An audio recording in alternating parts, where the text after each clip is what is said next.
राज्यभरात गेले 2 ते 3 दिवस अनेक ठिकाणी चांगला पाऊस होतोय। यामुळे काही प्रमाणात शेतकरी देखील सुकवलेला आहे।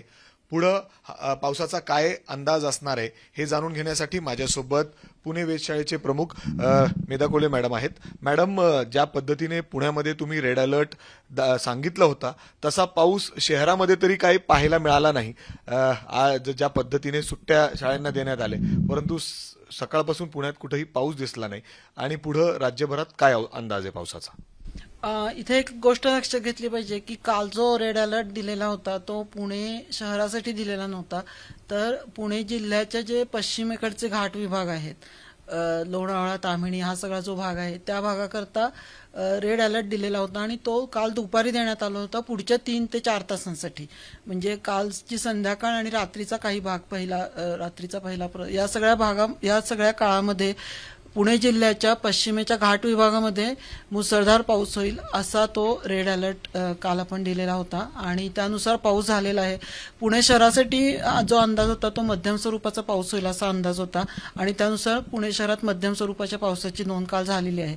त्याच्यामुळे अंदाज बरोबर नव्हता असं म्हणणं हे संयुक्तिक होणार नाही। आज जर आपण पावसाची आकडेवारी पाहिली तर संपूर्ण कोकण किनारपट्टीमध्ये सर्वदूर पाऊस झालेला आहे। बऱ्याच ठिकाणी अतिवृष्टी झाली। 4 ठिकाणी आज सकाळी 8:30 वाजता संपलेल्या 24 तासामध्ये कोकणात 4 ठिकाणी 200 मिलीमीटर पेक्षा जास्त पावसाची नोंद झालेली आहे आणि एकूण 38 ठिकाणी 60 मिलीमीटर पेक्षा पाऊस 24 तासात जास्त नोंदला गेलेला आहे।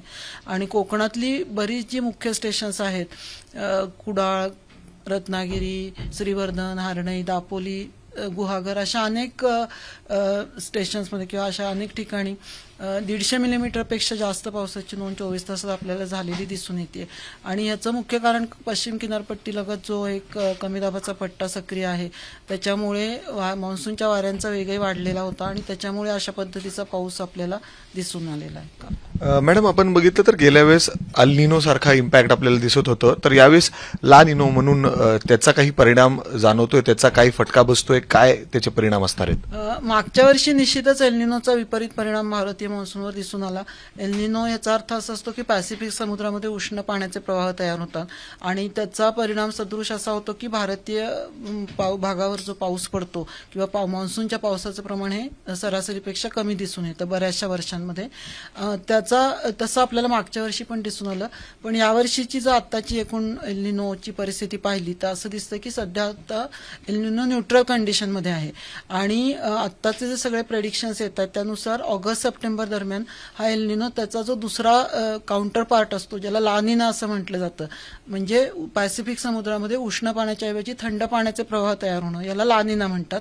तर तसं ऑगस्ट आणि सप्टेंबरच्या दरम्यान आपल्याला तयार होण्याचे आत्ताचे अंदाज आहेत आणि अशी जेव्हा परिस्थिती असते ला निना ती भारतीय मान्सूनसाठी अतिशय फेवरेबल असते किंवा पोषक असते आणि त्याच्यामुळे यावर्षी हा अतिशय महत्वाचा फेवरेबल फॅक्टर मान्सूनसाठी आहे की मान्सूनच्या उत्तरार्धामध्ये म्हणजे विशेषतः ऑगस्ट सप्टेंबर या काळामध्ये मान्सूनचा पाऊस हा सरासरीपेक्षा जास्त राहण्याची शक्यता आहे। मॅडम, पुढे काही तासांसाठी म्हणजे अर्थात जर आपण पुढे 48 तास बघितले तर पाऊस राज्यभरात कसा राहणार आहे? कुठे अतिवृष्टी होण्याची शक्यता आहे का? पुढच्या 48 तासाचं आत्ताची जी हवामानाची परिस्थिती आहे त्याच्यानुसार जो अंदाज दिलाय त्यानुसार पुढच्या 3 ते 4 दिवसांमध्ये कोकणात जो आता पावसाचा प्रवाह किंवा पावसाचा जोर आहे तो कायम राहील। सर्वदूर पाऊस कोकण किनारपट्टीत अपेक्षित आहे आणि बऱ्याच ठिकाणी तिथे आज आणि पुढच्या 48 तासामध्ये सुद्धा मुसळधार पावसाची शक्यता कोकण किनारपट्टीमध्ये आहे। त्या तुलनेत इंटिरियर महाराष्ट्रामध्ये पावसाचं प्रमाण काहीसं कमी असेल, तीव्रता कमी असेल, परंतु ज्याला एक फेअरली वाईड स्प्रेड किंवा सर्वदूर पाऊस मध्यम स्वरूपाचा पाऊस हा मराठवाडा, मध्य महाराष्ट्र आणि विदर्भ या तीनही उपविभागांमध्ये अपेक्षित आहे।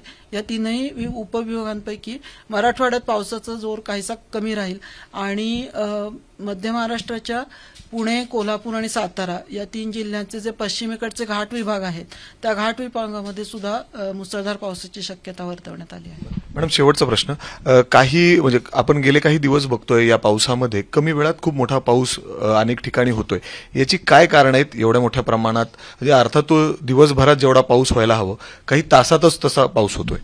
हो, असं दिसून आलंय. पुण्याजवळ चिंचवडमध्येही गेल्या काही दिवसात आपण म्हणतो की ज्याला आपण क्लाउड बस किंवा ढगफुटी सदृश पाऊस आपल्याला दिसतो की छोट्या भूभागावर आणि खूप कमी वेळात खूप पाऊस पडणं, अशा पद्धतीचा पाऊस आपल्याला दिसून येत आहे. तर ह्याचं निश्चित कारण सांगणं तसं कठीण आहे, पण एक असं म्हणजे संबंध जगभरात असं म्हटलं जातं की जे क्लायमेट चेंज होतं किंवा बदलतं हवामान आहे त्याचा एक रिझल्ट किंवा त्याचं एक लक्षण म्हणून सुद्धा अशा पद्धतीचे ज्याला इंटेन्स एक्स्ट्रीम वेदर इव्हेंट्स वाढलेले आपल्याला दिसत आहेत. ते पण एक महत्वाचं कारण असू शकतं याच्यामध्ये. जसं मॅडमनी सांगितलं की यावेळेस ला निनो हे तयार झालेलं आहे आणि त्यामुळं संपूर्ण देशामध्ये चांगला फायदा देखील होणार आहे पावसाचा आणि त्याचबरोबर कोकण भागामध्ये पुढील 2 ते 3 दिवस चांगला पाऊस देखील या ठिकाणी राहणार आहे. कॅमेरामॅन राजेश बिडकरसह मी मिकी घई, एबीपी माझा, पुणे. एबीपी माझा, उघडा डोळे बघा नीट.